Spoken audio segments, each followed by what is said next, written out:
Hey everyone, Tigertenaka here, and as you can see from the screen here, you can see the box art of Pokemon Fire Red. Well, that's because this is going to be another game review, yeah. I'm doing one for Fire Red even though I did that a long time ago. This is going to be kind of like with Heart Gold. Like I said in that video, I'm going to review every game I Let's Play from now on, including past projects, so... Anyway, I'm really not looking forward to the feedback on this review, but let's get it started. First category, graphics. Graphics are a very slight improvement over Ruby and Sapphire. A lot of the tile sets are the same. Like the trainer overworld stuff, slightly improved, but not a whole lot. And pretty much everything in the game itself is a sprite. There's like no model work or anything like that. Which I can understand since it's a Game Boy Advance game and you can't really expect a whole lot out of it, but still. One thing I do like though is that they really fixed up some of the animations from Ruby and Sapphire, like the running, for example. The running looks so awkward in Ruby and Sapphire. At least they fixed that in Fire Red and Leaf Green. It looks a lot more natural and smooth. Other than that, there really isn't a whole lot to say about it, so I'll give the graphics a 7 out of 10 overall. The story! You're either... Hell, pretty much all of you are gonna hate me for this, but the story is a carbon copy of the original Red and Blue. There's almost no diversity from it at all. I'm not saying that the story's bad, it's just it doesn't take anything original for itself. I would expect remakes to have a little bit of change. Like have something extra that isn't after the story. But basically, the plot goes, Team Rocket shows up, starts abusing and selling Pokemon for their own personal game. The main character happens to find Team Rocket pretty much everywhere he goes and figures he might as well stop them while he's there. And basically, the main character, in the end, beats Team Rocket, and Team Rocket is temporarily disbanded. It's not a bad story, it's just, like I said, I wish they would have took a little more initiative in the remakes for this. I really do. And a lot of the characters don't get developed at all, either. Like, well, I'll get into what I was just thinking of in a later category, but basically the only character with any backstory is Professor Oak, and that's in the first 2 minutes of the game, where he pretty much introduces himself, and then there's your rival, which, yeah, he gets developed as a douche, which I like as a rival, but he's just a douche for absolutely no reason. Which, again, I don't mind, but it'd be nice to know a little bit more about him in the games. If you want to find out anything more about him, you've either got to read the manga or look up something else, because there's no backstory in this game. Anyway, as much as I hate to say this, I'm gonna have to give the story a 6 out of 10. Don't hate me too much. Like I said, it's a decent story, but like I said, I just wanted a little more added into it for the remakes. Anyway, next category, gameplay.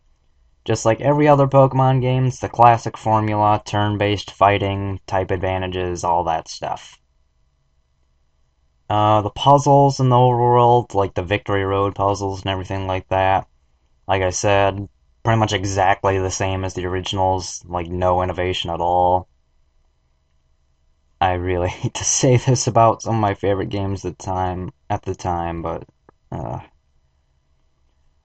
after the main story of the game, you can go to other areas, and those puzzles are cool, but there's like no hint towards what you need to do. Like, there's actually a door in the Sevi Islands, and you have no idea how to get through it, and it's actually required to do something later on. And you have to cut down a metal door. Yeah, you cut a metal door down. That's gotta be one of the dumbest things I've ever seen in any game, not just...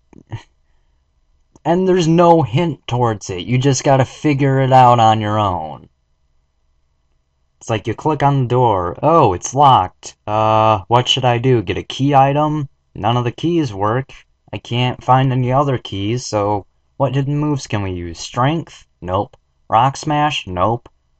Surf? Nope. Well, what the hell? Let's randomly try Cut.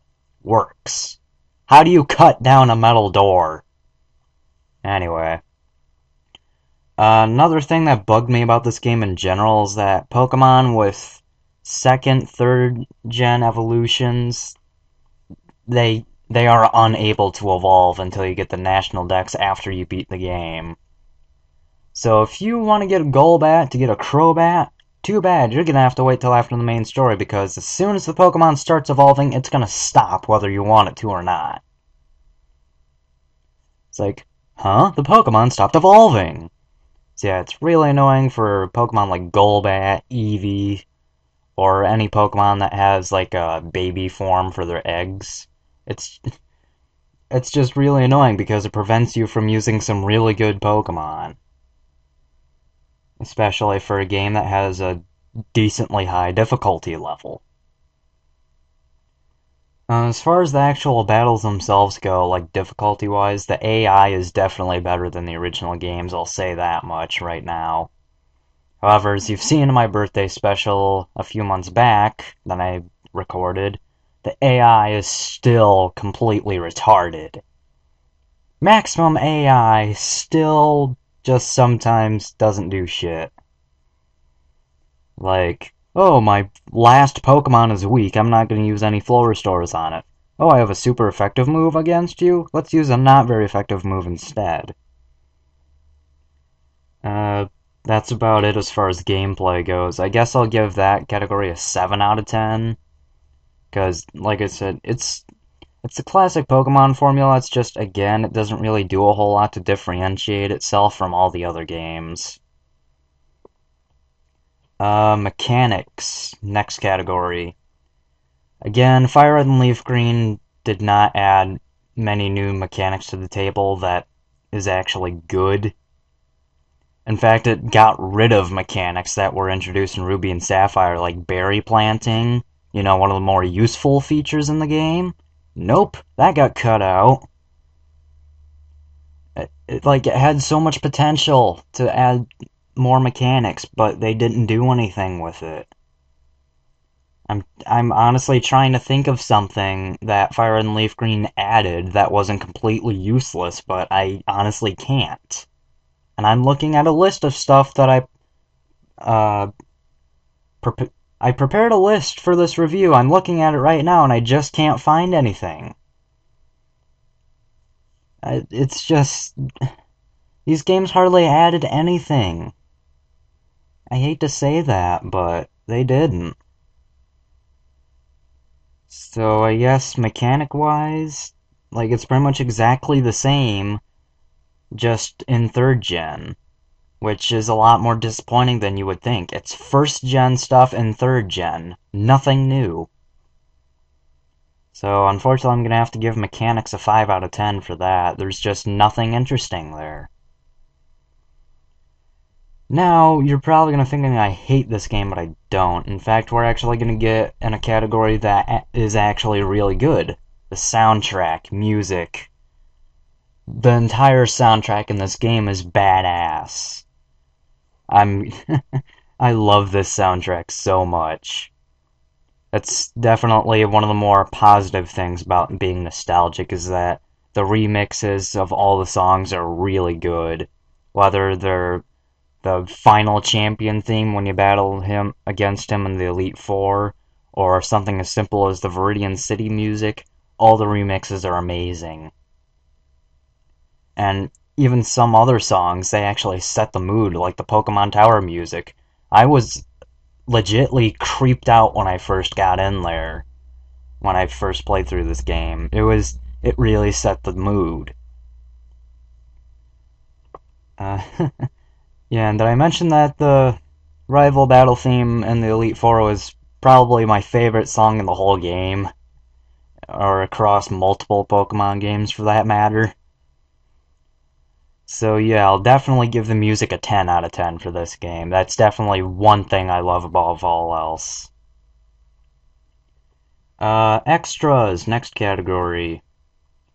There's actually a lot here. The Sevi Islands, for instance.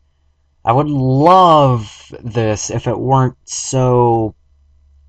How can I say this? I'd love it if it were implemented earlier in the game, i.e. not after the 7th badge. And 2, I would love it if it was more than just a bunch of fetch quests. I hate fetch quests with a burning passion. I really do. In fact, like, the story of the Sevi Islands is more interesting than the real story, sadly enough. It actually gives a little more depth, gives, like, everyday situations, too. Like a girl being lost in a forest and being attacked by wild hypnos. And Team Rocket's trying to come back after being disbanded just before this. And you actually get a glimpse of their plans for 3 years later of Gold and Silver and Heart Gold and Soul Silver, once the Sevi Islands are all said and done. And you can also find new Pokemon, because you have the National Dex by the point of being able to fully explore the islands. However, the wild Pokemon are really low leveled, like level 5. And this is after you've beaten the main story. Anyways, oh yeah. This is the thing that annoyed me the most about this game. The Ruby and the Sapphire items. Oh god. The Ruby is like a tutorial thing about like how you can open connections with Hoenn and everything with your Ruby, Sapphire, and Emerald games. So the Ruby is really easy to get. The Sapphire, on the other hand, I've spent so much time looking for that thing. Like, it basically forces you to go through all the Sevi Islands twice. That is a long time and a long process just to be able to trade with, like, one other game. Like, you get to the place where the Sapphire is, and then this random scientist comes up behind you and snatches it from you at the last second. Which, you could just battle him right there and beat him, but no, your character is too much of a dumbass to think about that. So then the scientist sells it to Team Rocket, and you have to go through this whole ordeal about getting passwords to Team Rocket's warehouse. Then you have to fucking find where Team Rocket's warehouse is. Then you have to infiltrate the warehouse, battle all these Team Rocket members, battle all the admins, and then finally battle the second in command, and then get the Sapphire back. That is a lot for one stupid rock. It's... I really wish they would have done more with that. Like, make it not so annoying to do. Oh, and then, if you want to catch Mewtwo in this game, you have to do all that. It's not just like in Red and Blue, where you can just beat all the gyms in the Pokemon League. No, you have to get in the Ruby and the Sapphire in addition to that. Oh, and did I mention that in order to get past the first 3 Sevi Islands, you need to catch 60 different kinds of Pokemon in your Pokedex? Yeah, so that's another requirement you have to do in order to do something interesting. Let's see here. Oh yeah, and then a lot of the puzzles in the Sevi Islands, they're all the same. It's like a choose your path kind of thing. And if you choose wrong, you get warped back to the beginning of the area. Another annoyance that I hate. They had so much potential and they just completely screwed it up. Okay. Okay, now for the next set of extras. Key items. Oh, man. Key items are such a letdown in this game. Like, I'm glad they kept a lot of them the same, but they added so many that are completely useless. Like, let's see. The Teachy TV. That's a key item for people that have never played a Pokemon game before, which, considering when this game came out, was almost impossible for a kid.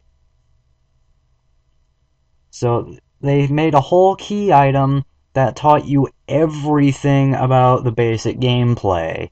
Status conditions, how to catch a Pokemon, which is already a required tutorial. How to battle, which, again, is required. It's... Why make a tutorial key item? Especially when they already have a tutorial system, or if you just hit L or R, they bring up a tutorial screen, depending on what situation you're in.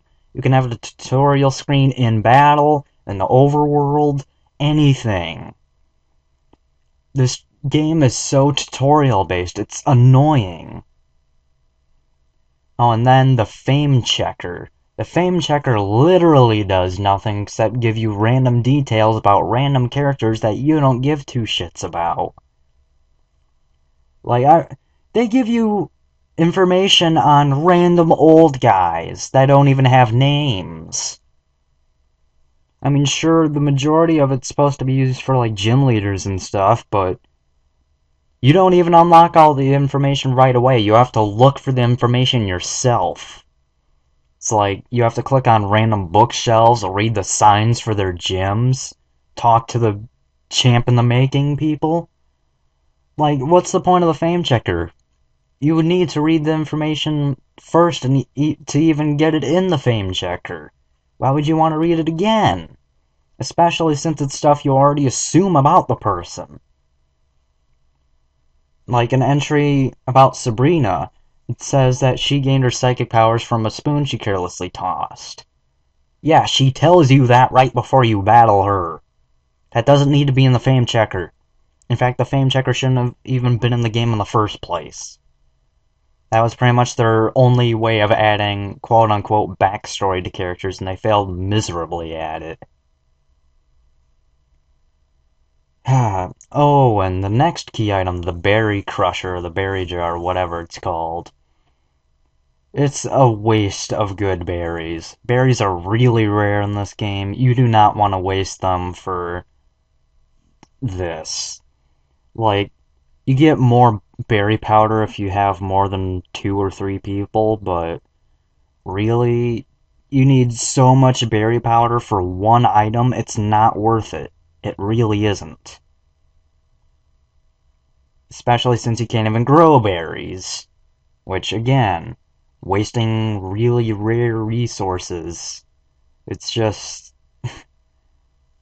They really should have implemented it differently. At the very least, make it so that you could grow berries if you're going to make a mechanic about crushing berries. What's the next one here? Oh yeah, the wireless adapter that comes with Fire Red and Leaf Green. The wireless adapter, I'll admit, it's basically the start of the Nintendo DS's wireless systems, which I'm glad they did, but they didn't utilize it for these games hardly at all. Let's see, they utilized it for 2 mini-games and the Union Room. The mini-games you don't get anything out of, they're just mini-games you play with friends for fun. And the Union Room, kind of self-explanatory, you can battle, trade, draw, well, I don't even know if you can draw in this game, but basically battle and trade, which you could do normally in the first place, so there was hardly any point to that either. So, like I said, I'm glad that they started the whole wireless thing, because that's what sparked the Nintendo DS's wireless system, but they didn't utilize it hardly at all in this game. Let's see here. That's pretty much all the extras in this game. Yeah, it's really, really not a whole lot that's good here. So I'm gonna have to give it a 6 out of 10.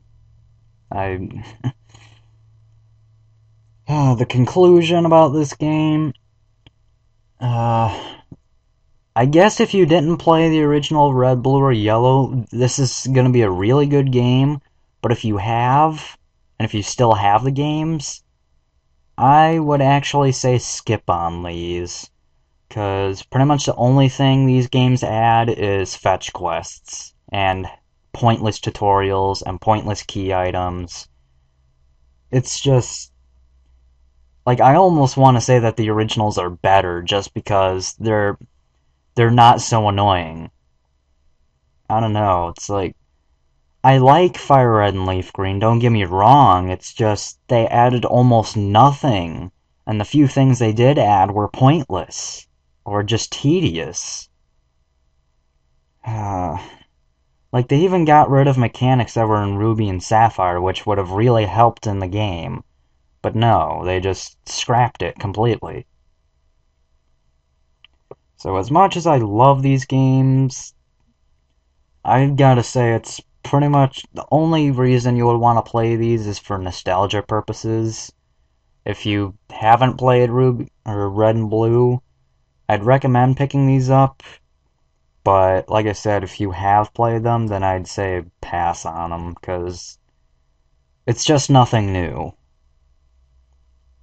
So the final scoring, I take the averages of all the scores of the categories. So this is getting a 6.8 out of 10. I know you people, like, you've probably stopped watching the video not even halfway through because you're all pissed off, and I don't blame you. Because the originals were good games, it's just that Fire Red and Leaf Green added nothing to the originals. But I like these games, don't get me wrong. It's just I'm trying to be as fair as possible without being the whole nostalgia